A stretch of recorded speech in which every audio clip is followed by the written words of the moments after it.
कधीच नाही चुकणार तुमचे फेवरेट टीव्ही शोज झी5 सोबत, तेही एकदम फ्री। या घरात राहण्यासाठी ज्या ज्या कंडिशन्स होत्या त्या तू मान्य केलेल्या आहेस।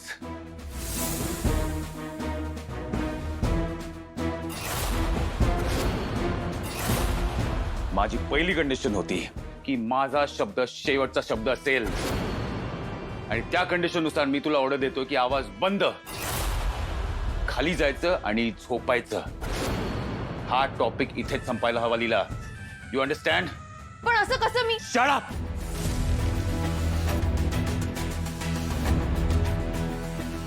Shut up and get out now. पण हे आय चुकीचं सेड आहे. आउट!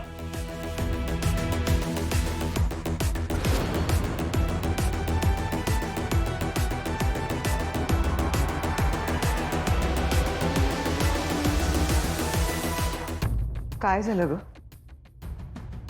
सगळं व्यवस्थित आहे ना? चिडलाय का एवढा तू? नाही नाही आजी, काही नाही.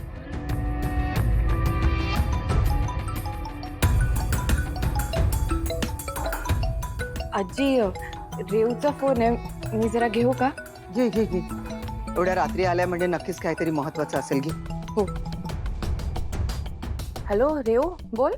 ताई काय करतेस ग? झोपली नव्हतीस ना? नाही नाही, मी जागीच आहे. पण तुझा आवाज कसा येतोय? तुला कसलं टेन्शन आलंय का? हो ना ग ताई, मला ना अचानक 500 कपकेक्सची ऑर्डर आली आहे आणि त्यांना उद्या सकाळी डिलिव्हरी हवी 11 वाजता. अरे बापरे, बटर पण नाहीये ग मदतीला, त्याची परीक्षा सुरू आहे आणि बाबा म्हणतात की मी मदत करतो, पण त्यांना एवढ्या रात्री कसं काय मी मदतीला घ्यायचं? मला ना कळतच नाहीये कसं होणार आहे. काय करू ग? रेव रेव, हे बघ, आधी तू शांत हो. हा, मी आहे ना. एक काम करूया, हा, मी येते आणि हे बघ, आपण सगळं नीट प्लॅन केलं ना तर सकाळी वेळेत आपण ऑर्डर पूर्ण करू. हा, तू काळजी करू नकोस. मी आजींशी बोलते आणि लगेच निघते. हा, थँक्यू. तुझ्याशी बोलून ना खूप बरं वाटतंय. तू ये, मी बाकी सगळी तयारी करून ठेवते. बरं बरं, आले. आजी ते जा जा.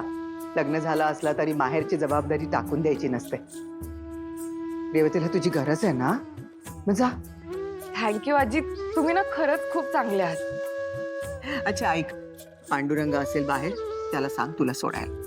हो, सांगते. आजी तुम्ही खरंच खूप चांगले आहात. पळ.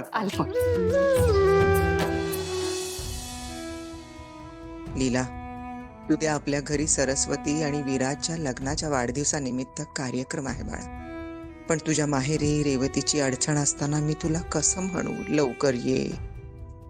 नाही म्हणवत आहे ग मला.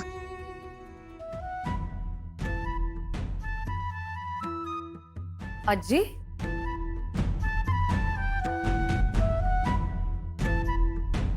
काय झालं? झोप येत नाही का? हळद दूध करून देऊ? अगं नाही काही नाही, बस आपलं तेच उद्याच्या कार्यक्रमाबद्दल विचार करत होते. थोडं जातच होते झोपायला. ते किती वाजता आपला कार्यक्रम सुरू होणार आहे बाळा? आजी 11 वाजता करायचं आहे ना, कारण सगळ्यांना 11ची वेळ गेली आहे. हा, 11 वाजता ना. ठीक. दुर्गा, हा? तू लीलाला या कार्यक्रमाबद्दल बोलली आहेस ना? सांगितले? नाही आजी, तिच्याशी बोलणं झालं नाहीये माझं. तिची मदत घेणं टाळलंय मी. उगाच गोंधळ नको. झी5 ॲप डाउनलोड करा आणि पहा सर्व एपिसोड्स एकदम फ्री।